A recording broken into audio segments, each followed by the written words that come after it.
to anybody that feels powerless in their job, if they were to have the support and everything that we provided you guys, I mean, how strongly would you encourage them to do this, or what would your advice be? If they had all the knowledge that me and Thomas provided to you guys and all the support and all that.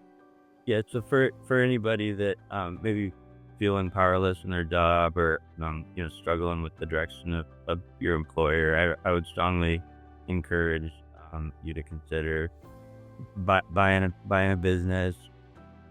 There's a lot of satisfaction in knowing the positive impact that you can have on We Deem here is just a great group of people, and it certainly gives you the flexibility to think first of your family or outside relationships and also pass that on to the team. It's a really satisfying endeavor. Another thing with Outback is shortly after we got here, we realized that there was a chance that this company could have liquidated. They were probably a few years down the road from that fate. So it was very satisfying to realize that we're saving that a great company that has an awesome team. So that certainly brings a lot of satisfaction to our endeavor. Seeking the support or getting good people that have done this before just really makes it a lot more smooth. We were very fortunate to find 4 Pillars and Nick who have done this before.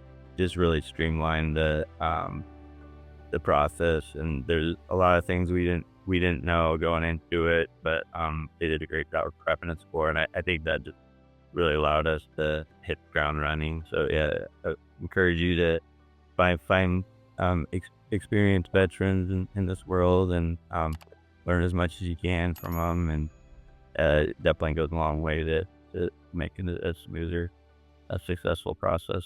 Yeah, man, I probably feel the same way as you. I mean, those guys that took over Shields. I mean, I'm never gonna have any warm feelings for those guys, but I mean, hopefully it's working out okay, not just for you and all the other folks that came to Eagle and Turf, but all the guys that spread out to all the different companies. So Yeah.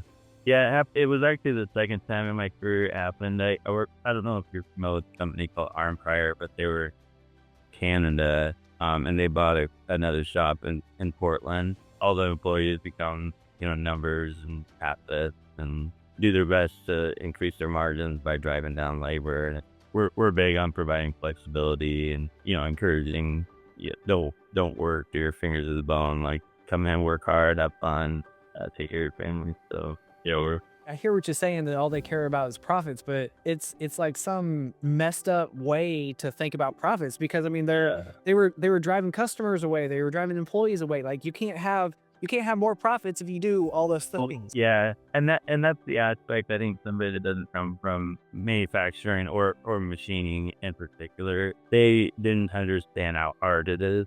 You could look at it from purely a profit standpoint or a people standpoint, and it's so win-win our route.